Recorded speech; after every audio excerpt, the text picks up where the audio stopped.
Hello everyone, and welcome back. Don't forget to subscribe for the latest crypto news and price predictions. Senator Warren touts building anti-crypto army in re-election campaign. Democratic United States Senator Elizabeth Warren, who is one of the most influential politicians, launched her re-election campaign yesterday, focusing on the building of an anti-crypto army. Although Warren's hostile efforts against Bitcoin and crypto are nothing new, the choice of words as well as the central role in particular is frightening. In her latest Twitter post, she calls on her followers to join the campaign and praises her plans as well as past achievements. The accomplishments include providing over-the-counter hearing aids and lowering the cost of childcare in the state of Massachusetts, but also the formation of the anti-crypto army. With this, Warren is referring to a February 2023 Politico article, which stated that the Progressive Democrat is starting to recruit conservative Republicans in the Senate to her anti-crypto movement, and is uniting progressives and conservatives, watchdog groups and bankers, who share common cause in wanting to derail the unfettered growth of crypto. Warren's efforts to harm the industry culminated in the introduction of the Digital Asset Anti-Money Laundering Act of 2022 in December, although the bill was opposed by both Republicans and other Democrats. By the way, if you want to support, please support by liking the video and subscribing to my channel. In February, Warren promised to reintroduce the bill this year. The pretext, as in the re-election campaign, Elizabeth Warren wants to protect the most vulnerable people from digital assets. Because of this, she plans to widely implement anti-money laundering policies, even for DeFi platforms and self-hosted wallets. In addition, Warren wants to ban the use of mixers. Coin Center, a leading nonprofit focused on the policy issues facing cryptocurrencies, called the act an opportunistic, unconstitutional assault on self-custody, developers, and node operators. Jerry Brito, executive director of Coin Center, added that this is the most direct attack on the personal freedom and privacy of cryptocurrency users and developers we've yet seen. Warren teams up with SEC in battle against crypto. More explosively, in January 2023, it was revealed by the Heritage Foundation that Warren is apparently working with the U.S. Securities and Exchange Commission chief Gary Gensler to execute Operation Choke Point 2.0. The organization revealed that Warren sent the questions and answers to the SEC chairman before his hearing before Congress in January and even asked if he agreed with the wording. Besides that, the threat of a backdoor ban on private cryptocurrency transactions is currently seen by some experts as a result of the Restrict Act. Messari CEO Ryan Selkis today retweeted an assessment by J.W. Verrett, an associate professor at the George Mason Law School. The latter wrote via Twitter that this bill can and will be used to ban crypto privacy tools and any other privacy tools.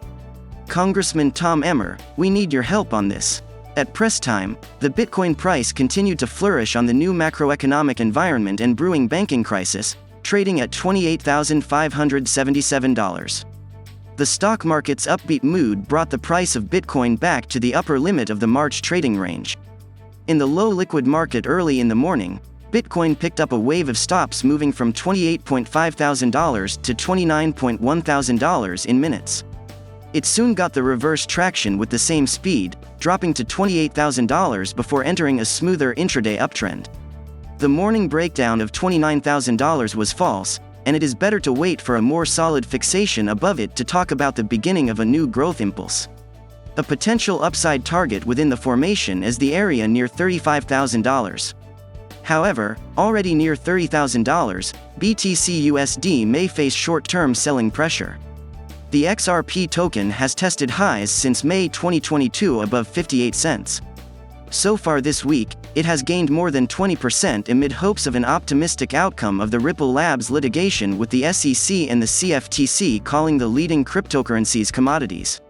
News background. Galaxy Digital CEO Mike Novogratz called Bitcoin interesting amid the buildup of debt to GDP in the US. According to him, the banking crisis in the United States was an adrenaline rush for cryptocurrencies and gave the Bitcoin community incredible resilience. MEPs approved a limit of €1,000 on cryptocurrency transactions for unverified users as part of the fight against money laundering, terrorist financing and sanctions evasion.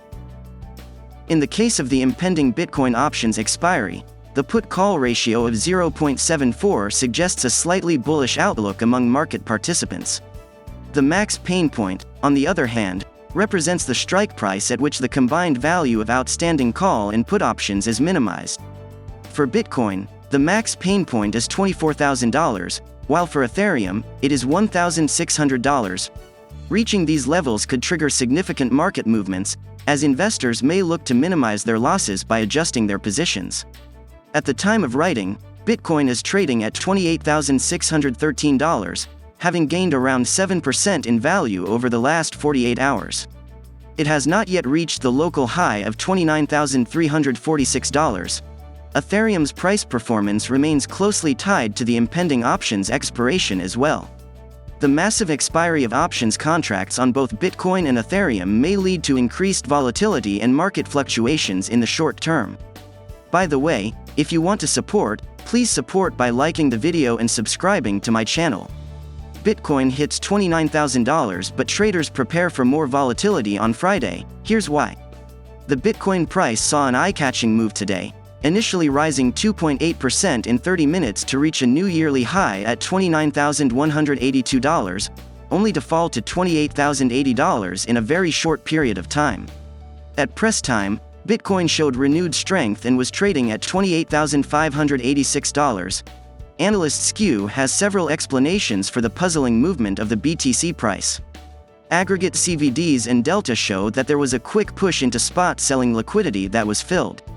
In addition, the market showed a high premium under perps, meaning that perps led the price and the spot market began to sell. Reaction is quick rally and sell-off as crowded perp longs get caught on the downside volatility, explained the analyst, who also has another explanation in store. Looking at Bitcoin's perp CVD buckets and delta orders, the analyst noted increased whale movements that likely led to the move. He shared the chart below and added that it was forced selling and sell orders that drove the price down to meet limit buy orders.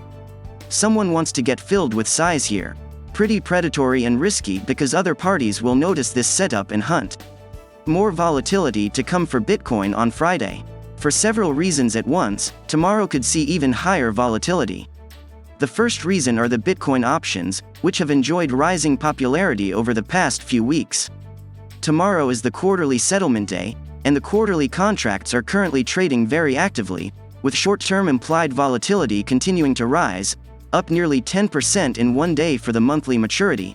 A total of 141,000 BTC options are about to expire, with a put-call ratio of 0.73, a maximum pain point of $24,000 and a notional value of $3.8 billion, the largest options exchange for Bitcoin, Deribit, shared via Twitter. Thanks for watching. See you next video.